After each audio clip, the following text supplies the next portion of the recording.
नमो लोए सब साहुणम। पंच परमेष्ठी भगवान की जय।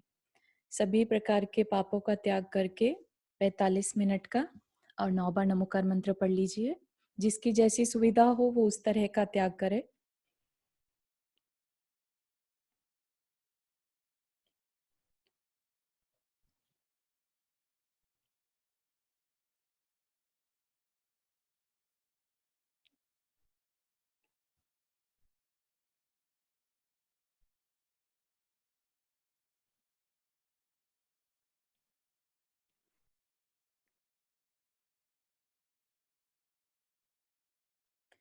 चलिए, तो हमने जो पिछले अध्याय में पढ़ा था वज्र कर्ण और सिंहोदर के आपस के बैर के बारे में, और किस तरह से वज्रकर्ण ने अतिथि स्वागत किया, राम लक्ष्मण को अच्छे से भोजन कराया, जिससे पता चला उन्हें कि ये वाकई में सद्व्यक्ति है और इसलिए उनकी हेल्प करी। ठीक है ना। तो और वैसे वज्रकर्ण कैसा था, पहले बहुत हिंसक था, शिकार करता था और बहुत उसकी क्रूर प्रकृति थी। तो सीखने वाली बात यह है कि भले ही आज हम जहाँ पर भी हैं, लेकिन जब ज्ञान मिल जाए उसके बाद फिर हमें अपने आप में चेंज ले आने की कोशिश करनी चाहिए। ठीक है ना। तब हमें सेम बने रहना फिर शोभा नहीं देगा। एक बार ये जब तक अज्ञानी है तब तक तो कुछ नहीं कर सकते। जैसे जानवर भी रहते हैं, राइट, उनको कुछ नहीं मालूम कैसे बिहेव करना कैसे नहीं। लेकिन एक बार पता चलने के बाद कि ये हमारे लिए अच्छा है और ये हमारे लिए अच्छा नहीं है, तो जो अच्छा नहीं है उसको छोड़ने की कोशिश करनी चाहिए और जो अच्छा है उसको पुरुषार्थ पूर्वक पाने की कोशिश करनी चाहिए, उस पे वर्क करना चाहिए।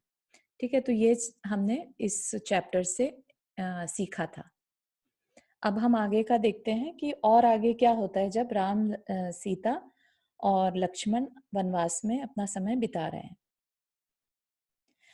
अतनंतर जो फल और फूलों के भार से नत हो रहा था, जहां भ्रमरों के समूह गूंज रहे थे और जहां मत्त कोकिलाएं शब्द कर रही थी, ऐसे अत्यंत सुंदर वन में राम तो सुख से विराजमान थे और लक्ष्मण पानी लेने के लिए समीपवर्ती सरोवर में गए।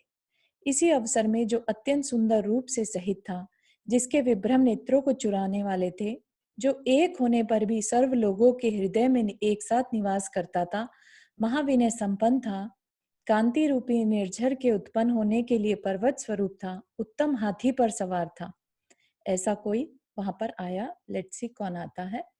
मनोहर पैदल सैनिकों के बीच चल रहा था, जिसका मन क्रीड़ा करने में लीन था, जिसका कल्याण माला नाम था और जो उस नगर का स्वामी था।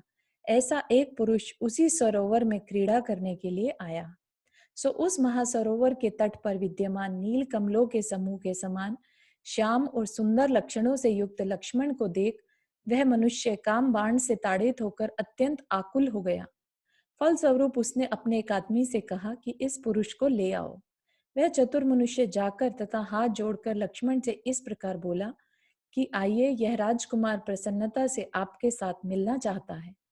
क्या दोष है। इस प्रकार विचार कर परम कौतुक को धारण करते हुए लक्ष्मण सुंदर लीला से उसके पास गए। तदनंतर वह राजकुमार हाथी से उतरकर तथा कमल के समान कोमल हाथ से लक्ष्मण को पकड़ अपने वस्त्र निर्मित तंबू में भीतर चला गया।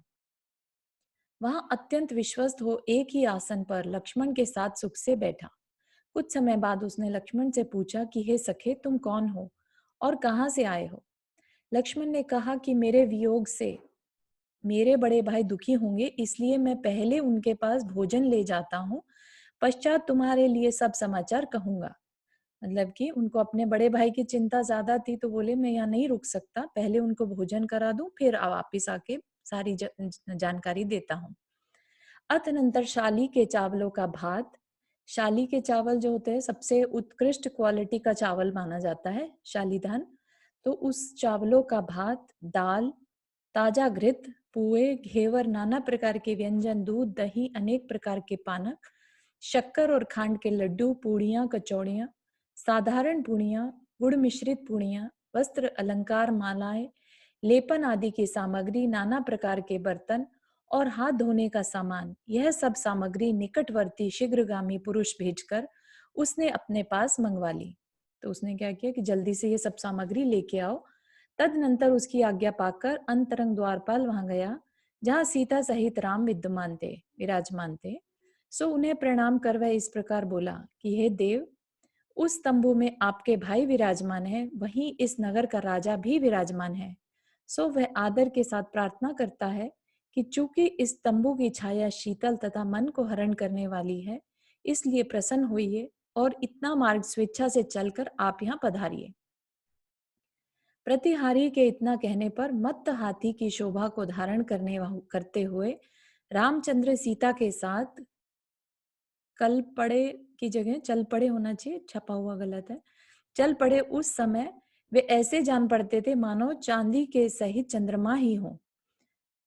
राम को दूर से आते देख राजकुमार ने लक्ष्मण के साथ खड़े होकर तथा कुछ आगे जाकर उनका स्वागत किया। राम सीता के इस अत्यंत उत्कृष्ट आसन पर विराज राम सीता के साथ अत्यंत उत्कृष्ट आसन पर विराजमान हुए तथा राजकुमार के द्वारा प्रदत्त अर्घ दान आदि सम्मान को प्राप्त हुए। तदनंतर इच्छा अनुसार अनुसार स्नान भोजन आदि समस्त कार्य समाप्त होने पर राजकुमार ने अन्य सब लोगों को दूर कर दिया, मतलब कि वहां तंबू से भेज दिया। वहां राम लक्ष्मण सीता तीन और चौथा राजकुमार, ये चार व्यक्ति रह गए। मेरे पिता के पास से दूत आया है, ऐसा कहता हुआ वह राजकुमार प्रयत्न पूर्वक सजाए हुए एक दूसरे कमरे में गया। मतलब बाकी सबको कह दिया कि ये मेरे पिता ने भेजे हुए दूत हैं, इसलिए आप सब यहाँ से बाहर जाइए। वहां उसने नाना प्रकार के शस्त्र धारण करने वाले अनेक योद्धाओं को द्वार पर नियुक्त कर यह आदेश दिया कि यहाँ जो कोई प्रवेश करेगा वह मेरे द्वारा वध्य होगा, मतलब मारा जाएगा। तदनंतर यथार्थ भाव के प्रकट करने में जो लज्जा थी उसे दूर कर उस सुचेता ने राम लक्ष्मण और सीता के बीच का आवरण फाड़ डाला। तत्पश्चात आवरण के दूर होते ही ऐसा लगने लगा मानो स्वर्ग से ही कोई उत्तम कन्या नीचे आकर पड़ी है, अथवा पाताल से ही निकली है। उस कन्या का मुख लज्जा के कारण कुछ नम्रीभूत हो रहा था। उसकी कांति से लिप्त हुआ कपड़े का तंबू ऐसा दिखने लगा मानो उसमें आग ही लग गई हो, तथा लज्जा से युक्त मंद मुस्कान की किरणों से लिप्त होने पर ऐसा जान पड़ने लगा मानो उसमें चंद्रमा का ही प्रकाश फैल गया हो। मतलब वो राजकुमार जो था वो कन्या थी एक्चुअली। अगर आपको याद हो मूवी बाहुबली, है ना, उसमें इसी तरह का कुछ सीन रहता है जिसमें कन्या को राजकुमार बना के प्रस्तुत किया जाता है। उसे देख चतुर हंसों ने चिरकाल तक भयभीत हो अपने नेत्र संकुचित कर लिए। वह कन्या ऐसी जान पड़ती थी मानो कमल को छोड़कर साक्षात लक्ष्मी ही वहां आ बैठी हो। उसकी कांति से वह घर ऐसा मालूम होता था मानो सौंदर्य के सागर में उसने तैरना ही शुरू किया हो, अथवा रत्न और स्वर्ण की पराग से मानो आच्छादित ही किया गया हो। उसके स्तनों से ऐसा जान पड़ता था मानो कांति रूपी जल के कल्लोल ही निकल रहे हों, और त्रिवली से शोभित मध्य भाग में ऐसा लगता था मानो तरंगे ही उठ रहे हों। जिस प्रकार मेघ के पतले आवरण को लांघकर चंद्रमा का प्रकाश बाहर फूट पड़ता है, उसी प्रकार लहंगा को भेद कर उसके नितंब स्थल का सघन तेज बाहर फूट पड़ा था।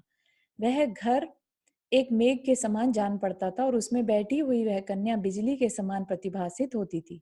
ऐसा लगता था कि लोक में चंचलता के कारण बिजली के यश में जो मल चिरकाल से लगा हुआ था उसने उसे बिल्कुल ही धो डाला था। वह स्वर्ण निर्मित की तरह देदीप्यमान नितंब स्थल से उत्पन्न महानील मणि के समान श्याम अत्यंत चिकनी एवं पतली रोम राजी से सुशोभित थी।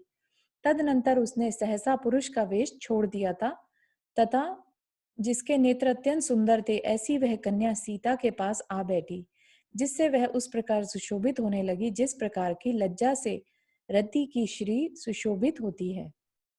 लक्ष्मण उसके पास ही बैठे थे, सो काम से युक्त हो किसी अनिर्वचनीय अवस्था को प्राप्त हुए। उस समय उनके चंचल नेत्र धीरे धीरे चल रहे थे।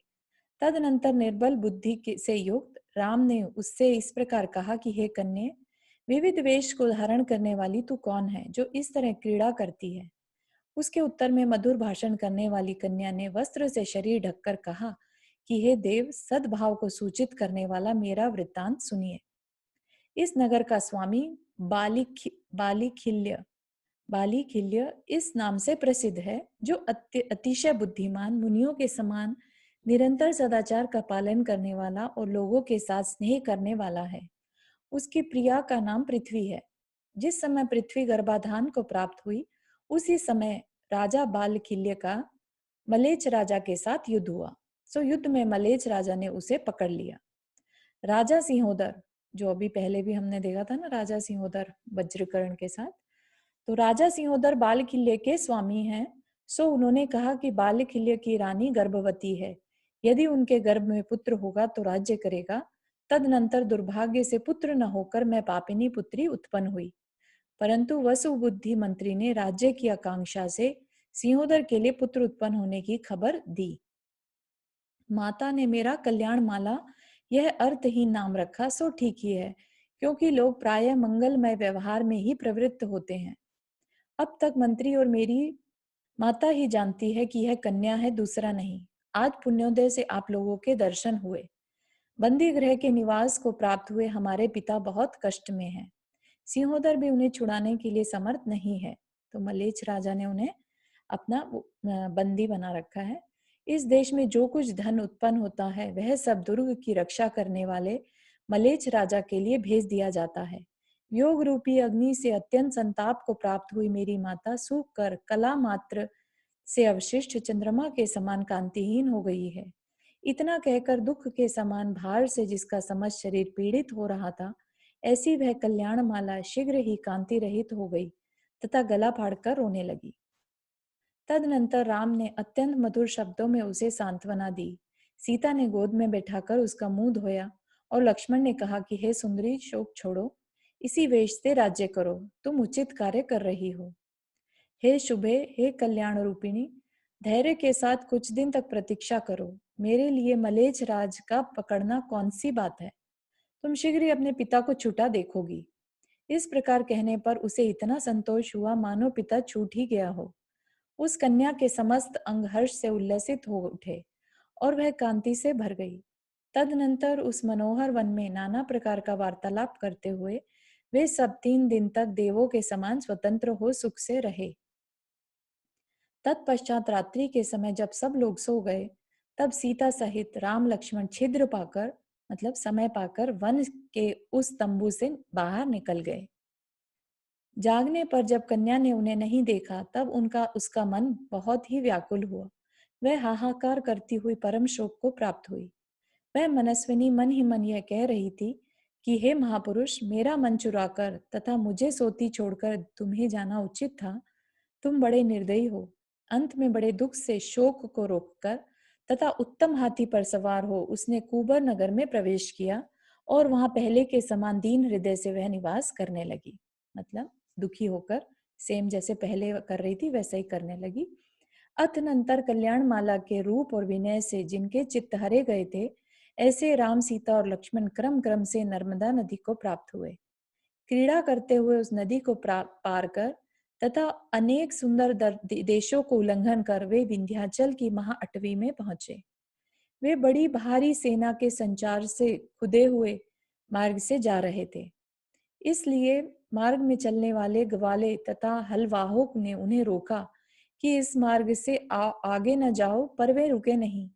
बहुत भारी सुगंधि से भरा हुआ यह वन कहीं तो लताओं से आलंगित सागौन आदि के वृक्षों से नंदन वन के समान अत्यंत सुशोभित है, और कहीं दावानल के कारण, दावानल होती है वन की अग्नि, दावानल के कारण समीप स्थित वृक्षों के जल जाने से कुपुत्र के द्वारा कलंकित गोत्र के समान सुशोभित नहीं है।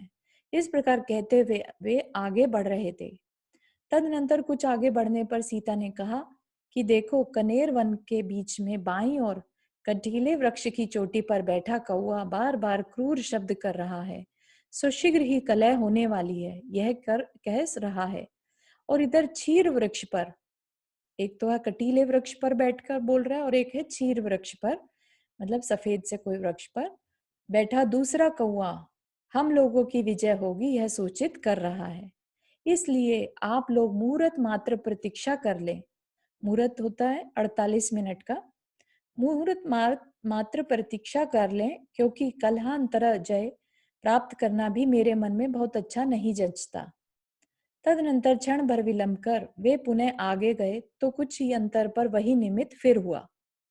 यद्यपि सीता कह रही थी, फिर भी उसका कहा अनसुना कर राम लक्ष्मण आगे बढ़ते गए। कुछ दूरी पर उन्हें मलेच्छों की सेना मिली, सो उत्तम धनुष के धारक तथा निर्भय राम लक्ष्मण को आते देख वह सेना भयभीत हो क्षण भर में भाग गई। तदनंतर भागती सेना से समाचार जानकर दूसरे मलेच्छ तैयार हो सामने आए, परंतु वर्षाकालीन मेघ के समान श्याम लक्ष्मण ने उन्हें हंसते हंसते पराजित कर दिया। तदनंतर जो अत्यंत भयभीत थे, जिन्हें धनुष छोड़ जिन्होंने धनुष छोड़ दिए थे और जो जोर से चिल्ला रहे थे, ऐसे उन मलेच्छों ने जाकर अपने स्वामी से निवेदन किया। तब परम क्रोध और भयंकर धनुष को धारण करता हुआ मलेच्छों का स्वामी निकला। बड़ी भारी सेना उसके साथ थी और वह शस्त्र रूपी अंधकार से आच्छादित था। वे मलेच्छ पृथ्वी पर काकोनद इस नाम से प्रसिद्ध थे, अत्यंत भयंकर थे, सब जंतुओं का मांस खाने वाले थे और राजाओं के द्वारा भी दुर्जेय थे।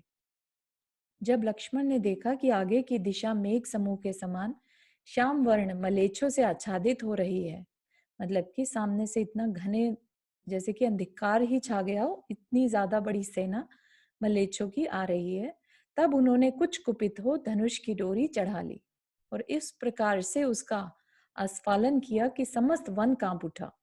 है ना, उनके पास तो स्पेशल टाइप के धनुष थे ना। तथा जंगली जानवरों की कंपकपी उत्पन्न करने वाला ज्वर उत्पन्न हो गया। लक्ष्मण को डोरी पर बाण चढ़ाते देख जिनका चित्त भयभीत हो गया था, ऐसे वे मलेच्छ नेत्रहीन के समान चक्राकार घूमने लगे। तदनंतर अत्यंत भय से भरा मलेच्छों का स्वामी रथ से उतरकर हाथ जोड़ता हुआ इनके पास आया और प्रणाम कर बोला कि एक कौशाम्बी नाम की प्रसिद्ध नगरी है। तो अब वो जो स्वामी है वो खुद अपनी कहानी बता रहा है कि वो कौन है। मलेच्छों का स्वामी रथ से उतरकर हाथ जोड़ता हुआ इनके पास आया और प्रणाम कर बोला कि एक कौशाम्बी नाम की प्रसिद्ध नगरी है, निरंतर अग्नि में होम करने वाला विश्वानल नाम का पवित्र ब्राह्मण उसका स्वामी है। विश्वानल की स्त्री का नाम प्रतिसंध्या है, मैं उन्हीं दोनों का पुत्र हूँ। क्या नाम बताया उसने अपना? रौद्रभूति नाम से प्रसिद्ध हूँ। शस्त्र तथा जुए की कला का पारगामी हूँ। मैं बाल्यावस्था में ही निरंतर खोटे कार्य करने में निपुण था। किसी समय चोरी के अपराध में पकड़ा गया और मुझे शूली पर चढ़ाने का निश्चय किया गया। शूली का नाम सुनते ही मेरा शरीर कांप उठा। तब विश्वास रखने वाले एक भले धनिक ने जमानत देकर मुझे छुड़वा दिया। तदनंतर देश छोड़कर मैं यहाँ आ गया। कर्म के प्रभाव से इन काकोनद मलेच्छों की स्वामिता को प्राप्त हो गया तथा सदाचार से भ्रष्ट हो पशुओं के समान यहाँ रहता हूँ। इतने समय तक बड़ी बड़ी सेनाओं से युक्त राजा भी जिसके दृष्टिगोचर होने के लिए समर्थ नहीं हो सके, उस मुझको आपने दृष्टि मात्र से ही दीन कर दिया। मैं धन्य हूँ जिससे पुरुषों में आप महानुभावों के दर्शन किए। हे नाथ, आज्ञा दीजिए, मैं क्या योग्य सेवा करूं? क्या पवित्र करने में निपुण आपकी पादुकाएं सिर पर धारण करूं? यह विंध्याचल निधियों तथा उत्तमोत्तम सैकड़ों स्त्रियों से परिपूर्ण है, इसलिए हे देव, मुझसे किसी अच्छे भारी राजस्व की इच्छा प्रकट करो, मतलब कुछ अच्छा मांगो मुझसे। इतना कहकर प्रणाम करता हुआ वह पुनः परम पीड़ा को प्राप्त हुआ और विहल को कटे वृक्ष के समान भूमि पर गिर पड़ा। मतलब कि उसको बहुत तकलीफ हो रही थी कि वो कुछ मांगे, मैं इनके लिए कुछ करूं। ठीक है। तदनंतर जो वीर जनों के लिए दया रूपी लता से अलंगित कल्प वृक्ष के समान थे, ऐसे राम दुखमय अवस्था को प्राप्त हुए मलेच्छ राजा से इस प्रकार बोले कि हे सुबुद्धि, उठ उठ, डर मत। बाल किल्य को बंधन रहित कर तथा उत्तम सम्मान को प्राप्त कराकर शीघ्र ही यहाँ ला। उसी का इष्ट मंत्री बनकर हो, सज्जनों की संगति कर और मलेच्छों की संगति छोड़ देश का हितकारी हो। यदि तू यह सब काम ठीक ठीक करता है तो उससे तुझे शांति प्राप्त होगी, अन्यथा आज ही मारा जाएगा। हे प्रभु, ऐसा ही करता हूँ। इस प्रकार कहकर उसने बड़े आदर से राम को प्रणाम किया और विनय के साथ जाकर महारथ के पुत्र बालिखिल्य को छोड़ दिया। तदनंतर जिसे तेल उपटन लगाकर अच्छी तरह स्नान कराया गया था और भोजन कराकर जिसे अलंकारों से अलंकृत किया गया था, ऐसे बालिखिल्य को रथ पर बैठाकर वह राम के पास ले जाने के लिए उद्यत हुआ। मतलब जहां पर उसने उसे बंदी बना रखा था, तो वहां पर उसको वो फिर से उस कल्याण बाला के पिता को अच्छे से तैयार करके लेके जाते हैं। जो इस तरह आदर के साथ लाया जा रहा था, ऐसा बालिखिल्य परम आश्चर्य को प्राप्त हुआ और मन ही मन सोचता जाता है कि प्रायः अब मेरी अवस्था इससे भी गहन होगी, मतलब कि वो मेरे साथ और कुछ बुरा करने वाले हैं। कहाँ तो यह कुकर्म करने वाला अत्यंत निर्दयी महाबैरी मलेच्छ, और कहाँ यह भारी सम्मान। जान पड़ता है कि आज प्राण नहीं बचेंगे। इस प्रकार बाल किल्ले दिन दीन चित्त होकर जा रहा था कि सहसा राम लक्ष्मण को देखकर वह परम संतोष को प्राप्त हुआ। उसने रथ से उतरकर नमस्कार करते हुए कहा कि हे नाथ, मेरे पुण्योदय से अतिशय रूप सुंदर रूप को धारण करने वाले आप दोनों महानुभाव पधारे हैं, इसलिए मैं बंधन से मुक्त हुआ हूँ। राम लक्ष्मण ने उससे कहा कि शीघ्र ही अपने घर जाओ और इष्ट जनों के साथ समागम प्राप्त करो। वहां पहुंचने पर तुम हम लोग को जान सकोगे कि हम कौन हैं। इस प्रकार कहने पर बुद्धिमान बालखिल्य अपने घर चला गया। तदनंतर विश्वानल के पुत्र, जो वो ब्राह्मण का पुत्र रौद्रभूति, जो कि स्वामी बना बैठा था मलेच्छों का, तदनंतर विश्वानल के पुत्र रौद्रभूति को बाल किल्ले का निश्चल मित्र बनाकर अतिशय कुशल राम लक्ष्मण सीता के साथ अपने इष्ट स्थान को चले। बांधव जनों की चेष्टा का स्मरण करता हुआ बाल किल्ले रौद्रभूति के साथ जब अपने नगर की समीपवर्ती भूमि में पहुंचा, तब निकटवर्ती पिता को परम विभूति से युक्त कर पुत्री कल्याण मालिनी संतुष्ट हो उसका सत्कार करने के लिए नगर से बाहर निकली। तदनंतर नमस्कार करती हुई पुत्री को पहचानकर राजा बालखिल्य ने उसका मस्तक सूंघा, फिर अपने रथ पर बैठाकर कुंवर नगर में प्रवेश किया। बालखिल्य की रानी पृथ्वी के शरीर से में हर्षातिरेक से रोमांच निकल आए, और वह कांति रूपी सागर में वर्तमान अपने पुराने शरीर को क्षण क्षण भर में पुनः प्राप्त हो गई। सिंहोदर आदि समस्त राजा कल्याणमाला के गुणों से परम आश्चर्य को प्राप्त हुए। रौद्रभूति ने चिरकाल तक चोरी में तत्पर रहकर नाना देशों में उत्पन्न जो विविध प्रकार का विशाल धन इकट्ठा किया था, वह सब बाल किल्ले के घर में प्रविष्ट हुआ। जब मलेचों की सुदुर्गम भूमि को वश करने वाला रौद्रभूति बाल किल्ले का आज्ञाकारी हो गया, तब शंका को प्राप्त हुआ सिंहोदर भी सम्मान सहित उसके साथ बहुत स्नेह करने लगा। इस प्रकार महारथी बाल किल्ले राम लक्ष्मण के प्रसाद से परम विभूति को पाकर अपनी प्राण प्रिया से इस तरह सुशोभित होने लगा, जिस तरह की शरद ऋतु से सूर्य सुशोभित होता है। ठीक है, तो ये एक अनदर वर्णन था, क्या उनका जो समय बीत रहा है वो किस तरह से है। तो ये बाली किले का वर्णन करने वाला 34वां पर्व पूरा हुआ। इसमें किसी को कोई प्रश्न?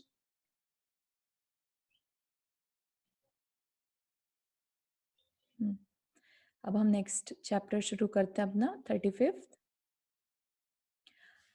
अतनंतर देवों के समान शोभा को धारण करने वाले वे तीनों नंदन वन के समान सुंदर वन में सुख से विहार करते हुए कैसे अत्यंत उज्जवल देश में पहुंचे, जिसके मध्य में प्रसिद्ध जल को बहाने वाली पक्षी समूह से शब्दायमान तापी नाम की प्रसिद्ध नदी सुशोभित है।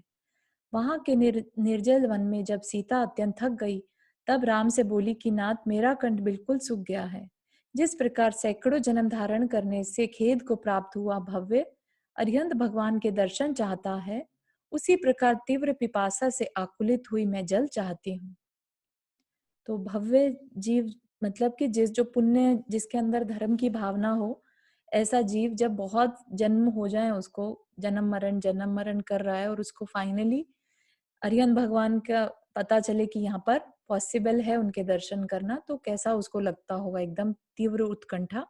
ऐसा ही उनको तीव्र पिपासा हो रही है, प्यास लग रही है। इतना कहकर वह रोकने पर भी एक उत्तम वृक्ष के नीचे बैठ गई। राम ने कहा कि हे देवी, हे शुभे, विषाद को प्राप्त मत हो। यह पास ही बड़े बड़े महलों से युक्त बड़ा भारी ग्राम दिखाई दे रहा है। उठो, शीघ्र ही चलें, वहीं शीतल पानी पीना।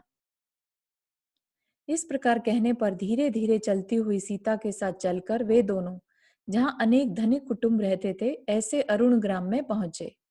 एक और नए गांव में पहुंचे। वहां प्रतिदिन होम करने वाला, मतलब यज्ञ करने वाला एक कपिल नाम का ब्राह्मण रहता था।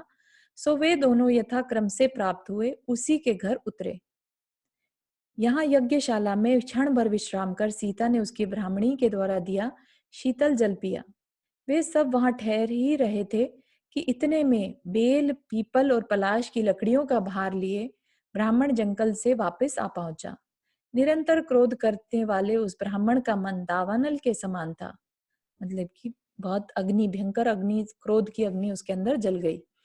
वचन कालकूट के समान थे और मुख उलूक के सदृश था। वह हाथ में कमंडलू लिए था। उसने सिर पर बड़ी चोटी रख छोड़ी थी। मुख पर लंबी चौड़ी दाढ़ी बढ़ा ली थी और कंधे पर यज्ञोपवीत सूत्र धारण किया था। इन सब चीजों से वह अत्यंत कुटिल वेश को धारण कर रहा था तथा उच्च वृत्ति से अपनी जीविका चलाता था। उन्हें देखते ही उसका क्रोध उमड़ पड़ा तथा मुंह मोह से अत्यंत कुटिल हो गया और वह ब्राह्मणी से इस प्रकार बोला, मानो तीक्ष्ण वचनों से उसे छील ही रहा हो।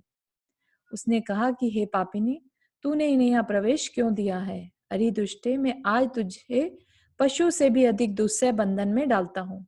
देख, जिनका शरीर धूली से धूसर हो रहा है, ऐसे ये निर्लज पापी ढीठ व्यक्ति मेरी यज्ञशाला को दूषित कर रहे हैं, है ना। बाकी सबको तो उनका चेहरा देखते ही खूब अच्छा लगता था, शांति मिलती थी, लेकिन इसको क्या लग रहा है कि कितने निर्लज हैं, पापी हैं ये लोग, और इनका शरीर कितना मैला है। तदनंतर सीता ने राम से कहा कि हे आर्यपुत्र, इस कुकर्मा तथा अतिशय अपशब्द कहने वाले इस ब्राह्मण का यह अधम स्थान छोड़ो। फूलों और फलों से आच्छादित वृक्षों तथा कमल आदि से युक्त अत्यंत निर्मल सरोवर से सुशोभित वन में स्वेच्छा के साथ साथ क्रीड़ा करने वाले हिरणों के साथ निवास करना अच्छा है, जहाँ इस प्रकार के अत्यंत कठोर शब्द सुनाई नहीं पड़ते। हे राघव, स्वर्ग के समान आभा वाले इस अतिशय सुंदर देश में समस्त लोग निष्ठुर हैं तथा खासकर ग्रामवासी तो अत्यंत निष्ठुर हैं ही। ब्राह्मण के रूक्ष वचनों से शोभा को प्राप्त हुआ समस्त गांव उनका देवतुल्य रूप देखकर वहां आ गया। मतलब बाकी के लोग भी उनके घर में इकट्ठे हो गए। गांव के लोगों ने कहा कि हे ब्राह्मण, यदि ये पथिक तेरे मकान में एक और क्षण भर के लिए ठहर जाते हैं तो क्या दोष उत्पन्न कर देंगे? ये सब बड़े विनयी जान पड़ते हैं। उसने क्रोध से लाल होकर सब लोगों को डांटते हुए राम लक्ष्मण से कहा कि तुम लोग अपवित्र हो, अतः मेरे घर से निकलो। ब्राह्मण का राम लक्ष्मण के प्रति रोष दिखाना ऐसा ही था जैसा कि कोई एक कुत्ता दो हाथियों के प्रति रोष दिखाता है, उन्हें देखकर भौंकता है। तदनंतर उसके इस प्रकार के वचन संबंधी आघात से लक्ष्मण को क्रोध आ गया। वे रुधिर के समान लाल लाल नेत्रों के धारक तथा अमंगलिक अपशब्द बकने वाले उस नीच ब्राह्मण को ऊर्ध्वपाद और अधोग्रीव कर घुमा कर ज्यों ही पृथ्वी पर पछाड़ने के लिए उद्यत हुए, त्यों ही करुणा के धारी राम ने उन्हें यह कहते हुए रोका।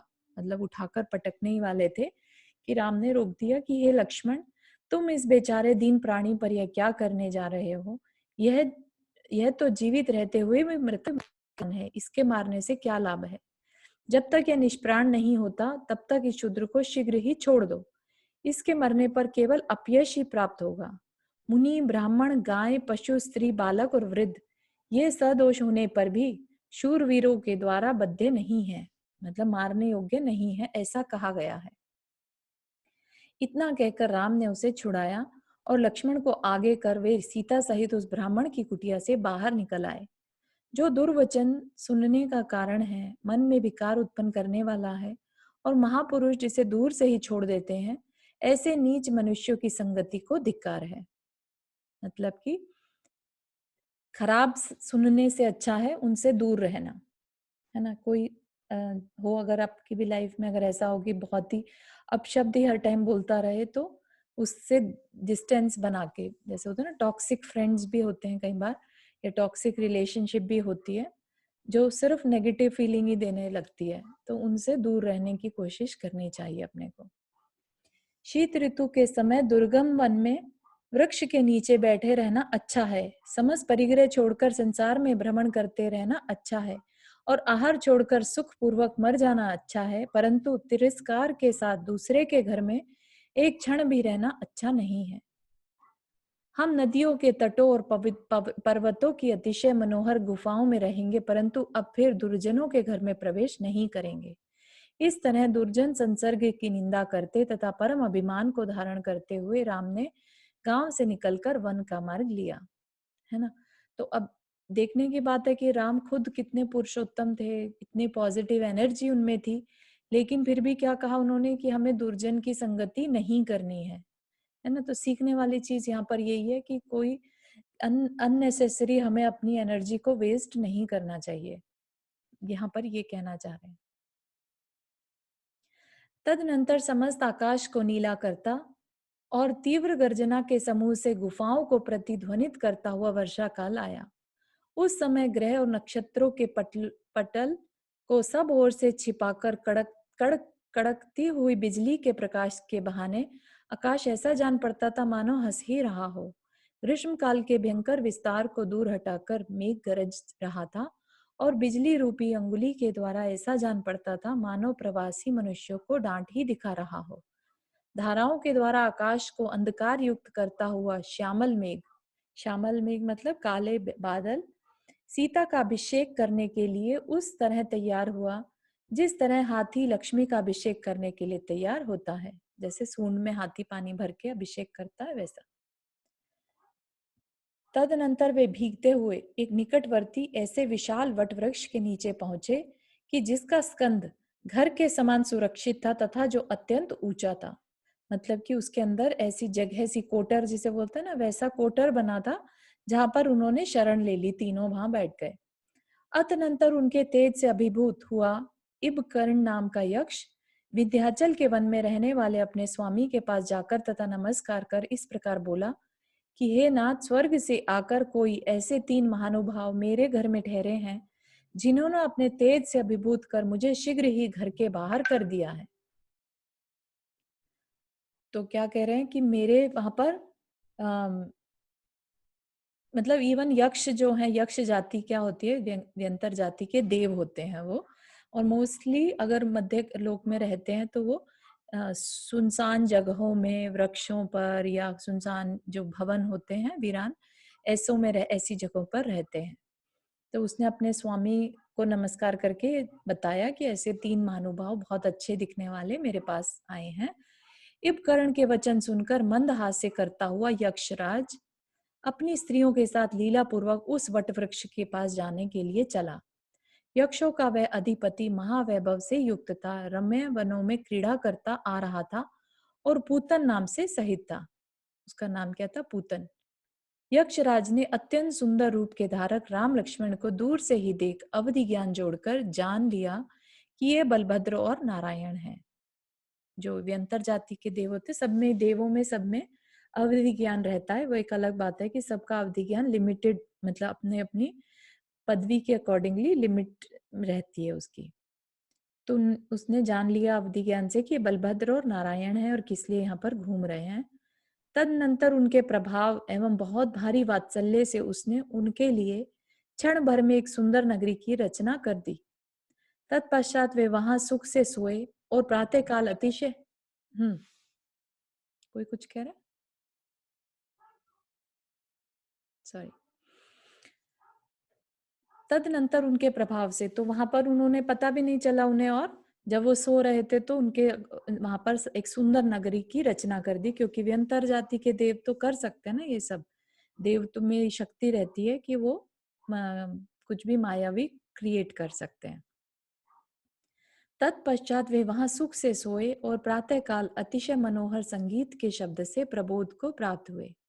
उन्होंने अपने आप को रत्नों से सुशोभित शैया पर अवस्थित देखा, अनेक खंड का अत्यंत मणीय उज्जवल महल देखा, आदर के साथ शरीर की सेवा करने में व्यग्र सेवकों का समूह देखा और महाशब्द प्राकार तथा गोपुरों से सुशोभित नगर देखा। सहसा इस नगर को देखने पर उन महानुभावों का मन आश्चर्य को प्राप्त नहीं हुआ। सो ठीक ही है, क्योंकि यह सब चमत्कार क्षुद्र चेष्टा थी। तो यहाँ पर ये भी देखने वाली चीज है कि वो इतने उनके खुद के पास इतने बल, शक्ति और विवेक था कि उन्हें समझ में आ गया कि ये किसी का काम है। ठीक है ना? तो इसलिए उन्हें कोई आश्चर्य ऐसा नहीं हुआ कि अरे ये क्या हो गया, है ना? हम आप जैसे लोग होंगे तो हम क्या करेंगे, अचानक से कुछ मिल जाए तो बहुत एक्साइटेड हो जाते हैं, लेकिन उनको आश्चर्य भी नहीं हुआ इस बात का, क्योंकि उन्हें समझ में आ गया था। सुंदर चेष्टाओं को धारण करने वाले राम, सीता और लक्ष्मण समस्त वस्तुओं से युक्त हो देवों के समान भोग भोगते हुए उस नगरी में सुख से रहने लगे। चूंकि वह नगरी यक्षराज ने राम के लिए बनाई थी, इसलिए महीतल पर रामपुरी पुरी इसी नाम से प्रसिद्धि को प्राप्त हुई।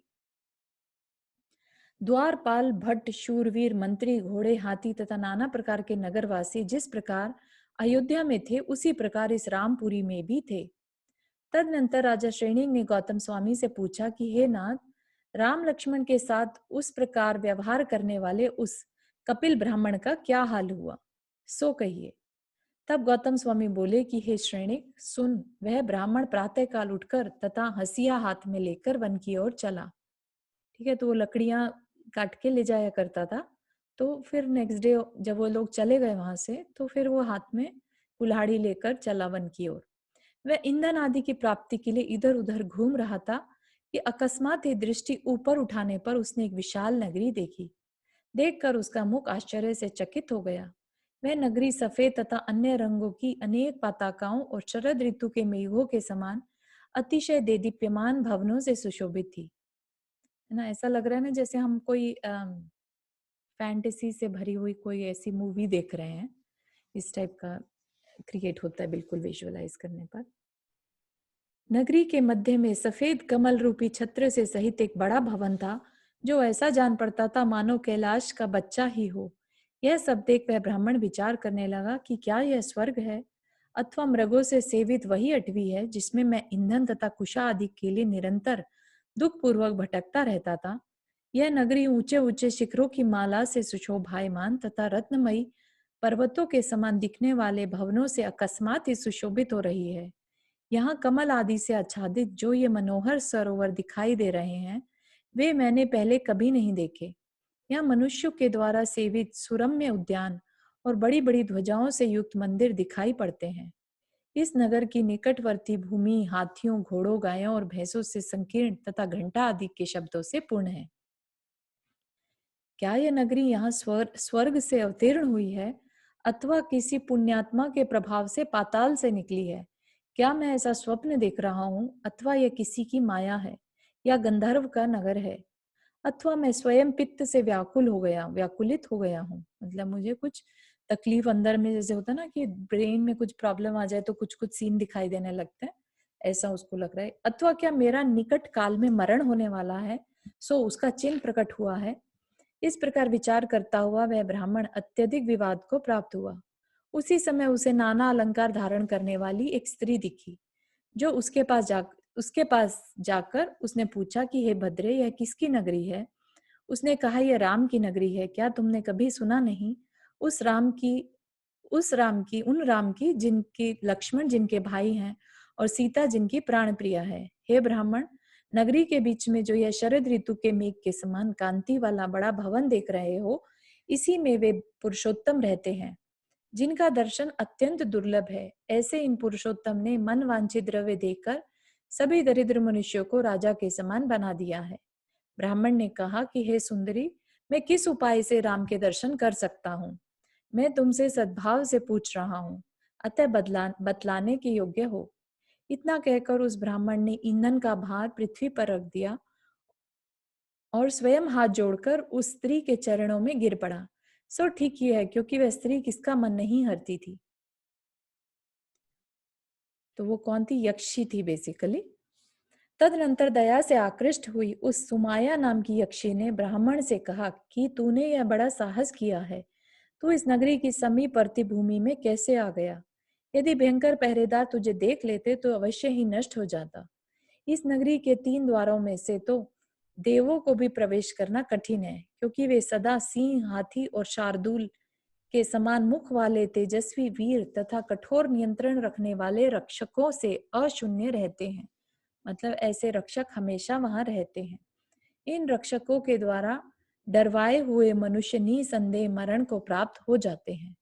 इनके सिवाय जो वह पूर्व द्वार तथा उसके बाहर समीप ही बने हुए बगला के पंख के समान कांति वाले सफेद सफेद भवन तू देख रहा है, वे मणिमय तोरणों से रमणीय तथा नाना ध्वजों की पंक्ति से सुशोभित जिन मंदिर हैं, उनमें इंद्रों के द्वारा वंदनीय अरिहंत भगवान की प्रतिमाएं हैं, जो मनुष्य सामायिक कर तथा अरिहंत सिद्धेभ्यो नमः अर्थात अरिहंत तथा सिद्धों को नमस्कार हो, इस प्रकार कहता हुआ भावपूर्वक उन प्रतिमाओं का स्तवन पढ़ता है तथा निर्ग्रंथ गुरु का उपदेश पाकर सम्यक दर्शन धारण करता है, वही उस पूर्व द्वार से प्रवेश करता है।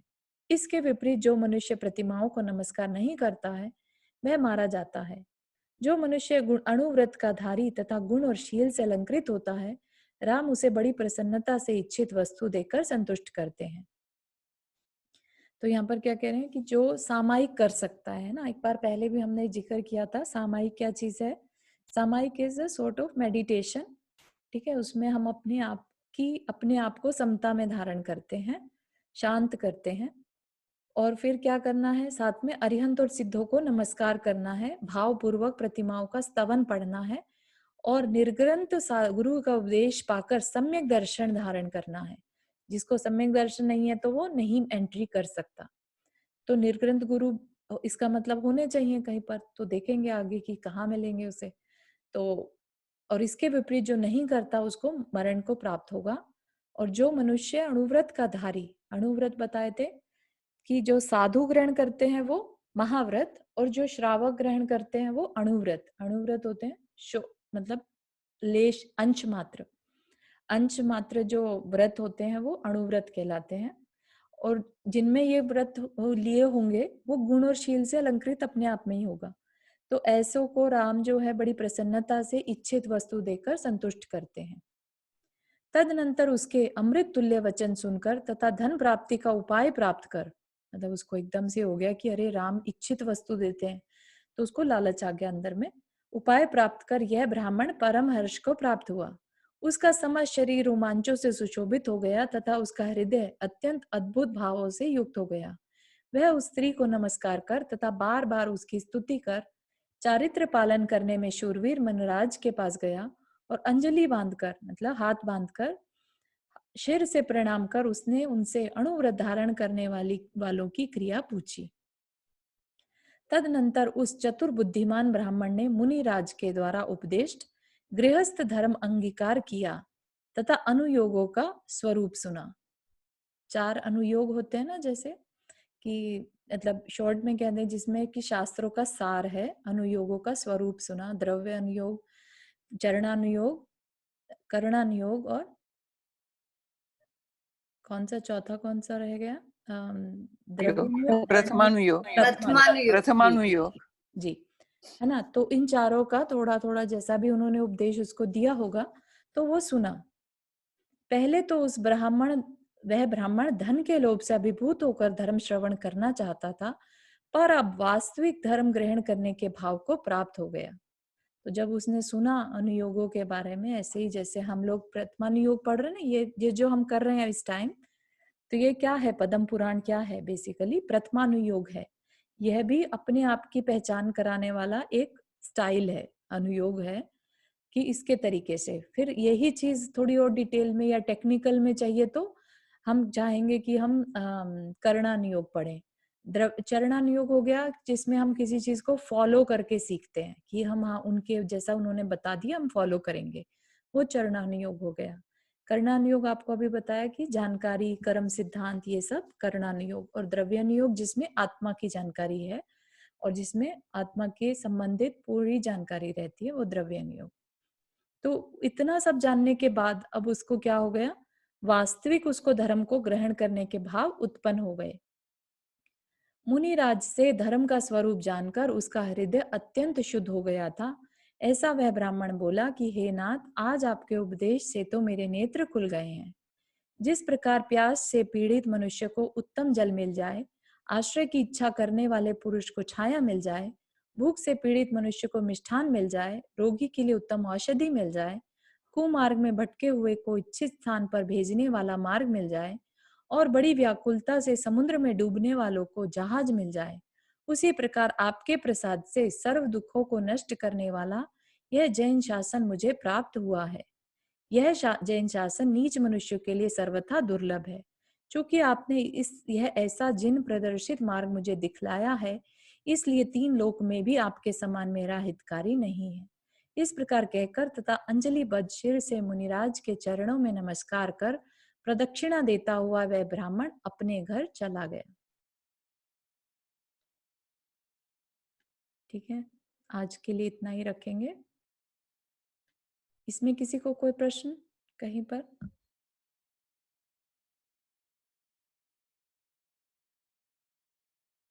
है ना? सत्संगति का कितना असर पड़ता है, भले ही उसने लालच में आके उपदेश सुनना सोचा था पहले, लेकिन अंदर से हृदय परिवर्तन हो गया सुनते-सुनते, है ना?